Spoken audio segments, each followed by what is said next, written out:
Hello बच्चों, 5 दिन बचे हैं जेई एडवांस के एग्जाम में।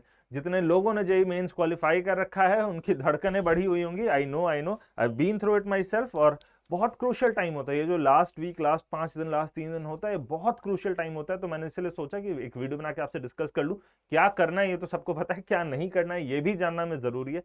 So will start. Admit card भी आ गया है, ऐसे आप उसके बारे में एक डिटेल्ड वीडियो अंकुश सर ने बनाया है, आप तक पहुंच गया होगा, आपने देख लिया होगा, नहीं देखा है तो देख लो। और क्या स्टेप बाय स्टेप हमें करना है, एडमिट कार्ड लेना है, क्या क्या सामान ले जा सकते हैं एग्जाम हॉल, नहीं ले जा सकते, क्या ड्रेस कोड है, नहीं है, इन सब चीजों पे हम लोग वीडियोस लगातार बनाकर आप तक पहुंचाते रहेंगे ताकि आपको कोई कंफ्यूजन नहीं हो, आप अपना सारा मेंटल रिसोर्सेस, सारा दिमाग अपने पढ़ाई पर लगा सको। ठीक है, तो 5 दिन बचे हैं, क्या क्या नहीं करना है, क्या क्या करना है, चलिए हम लोग डिस्कस करते हैं। सबसे पहले मैथ के लिए स्पेसिफिकली मैं बोलूं तो फॉर्मूला रिवीजन बहुत जरूरी है।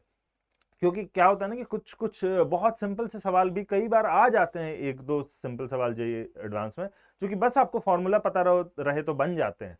बट कई बार बच्चे फॉर्मूला ही भूल जाते हैं और वो फ्री के मार्क्स नहीं उठा पाते, तो ये गलती मत करना। फॉर्मूला रिवीजन हर दिन करना है। सारे चैप्टर्स के फॉर्मूला नोटबुक तो होंगे ही आपके पास। आई नो जे मेंस अगर आपने क्वालिफाई किया तो आप ऑलरेडी सिंसियर हो, ये सब कर रखा होगा आपने। बट उसको लास्ट 5 दिन रिवाइज करना है, हर दिन आपको करना है। कोऑर्डिनेट ज्योमेट्री के फॉर्मूला से tangent, normal, parametric form, definite integration के अलग अलग अलग फॉर्मूला जो हम जब प्रैक्टिस करते हैं उस समय तो याद रहता है, बट धीरे धीरे दूसरे चैप्टर्स करते करते वो भूलने लगते हैं।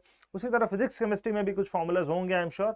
आपको फॉर्मूला रिवाइज करना है, हर दिन करना है, क्योंकि अगर कोई फ्री का मार्क्स मिल रहा है एग्जाम में जो इंडिया भर के बच्चे उठाएंगे तो वो आपसे न छूट जाए। ठीक है, formula revision very very very important, मैं बता नहीं सकता हूं। दूसरी बात क्या, कि आपको टाइम अपना सिंक करना है एग्जाम के टाइम से। तो एग्जाम जिस टाइम में होता है ना, आपको उस टाइम में पढ़ाई करने से क्या होता है कि आपका बॉडी जो है वो यूज टू हो जाता है अलर्ट रहने के लिए एक particular time of the day. So make sure कि ऐसा नहीं कि आप रात भर जग के पढ़ रहे हो और दिन भर सो रहे हो, वो गलती मत करना। क्योंकि एग्जाम के टाइम आप जाओगे, आपको नींद आने लगेगी और आपका दिमाग यूज टू नहीं होगा, दिमाग बोलेगा भाई ये क्या होगा भाई, आज इस टाइम में हम लोग क्यों सवाल बना रहे हैं। तो वो नहीं करना, अपने दिमाग को यूज टू कर देना है। ये थोड़े और पहले से बहुत लोगों ने नहीं शुरू कर दिया होगा, अगर नहीं भी किया है तो कोई दिक्कत नहीं। अभी भी जो एग्जाम का टाइम है उस टाइम में पढ़ो, वो बहुत बहुत बहुत इंपॉर्टेंट है। आई स्पीक फ्रॉम एक्सपीरियंस, मैंने भी गलती की थी ये सब, कि रात भर पढ़ जाता था और दिन भर सो जाता था। खैर थैंकफुली मॉक टेस्ट्स में ये सब किया था मैंने अपने ओरिजिनल एग्जाम में नहीं किया था, तो वो तो निकल गया। बट जो भी मॉक टेस्ट में मैंने ऐसे तैयारी की ना कि कल मॉक टेस्ट बहुत इंपॉर्टेंट है, एकदम पिछले 3 रात से लगातार पढ़े जा रहे, वो सारे मॉक टेस्ट मेरे खराब गए थे। और आपने भी ये चीज एक्सपीरियंस किया होगा, I am very very very sure. ठीक है, और क्या नहीं करना है, नए टॉपिक्स नहीं पढ़ने।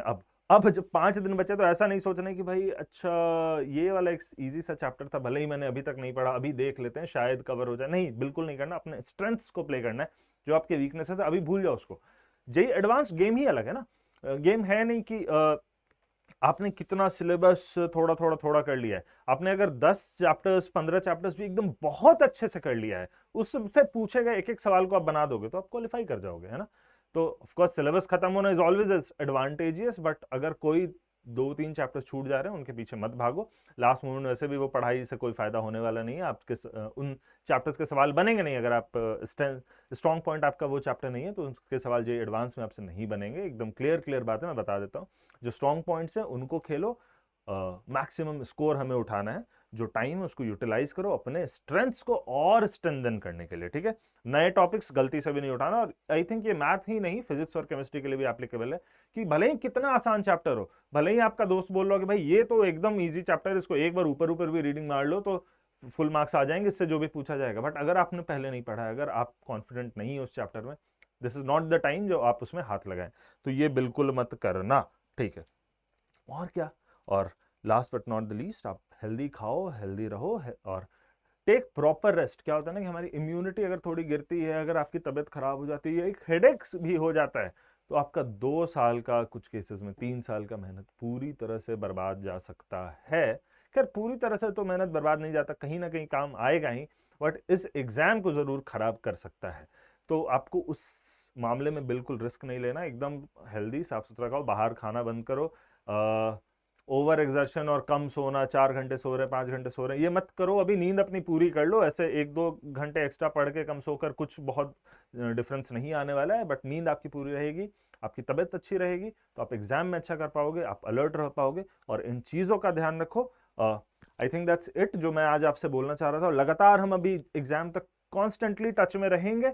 पढ़ाई करते रहो, बढ़िया करते रहो। और अगर आप चाह रहे हो और मैं ऐसे वीडियोस बनाऊं, ऐसे वीडियोस आपको पसंद आ रहे हो तो एक लाइक जरूर छोड़ देना, तो उससे हम समझ में हमें आता है कि आप तक हमारी बातें पहुंच रही हैं, नहीं पहुंच रही हैं।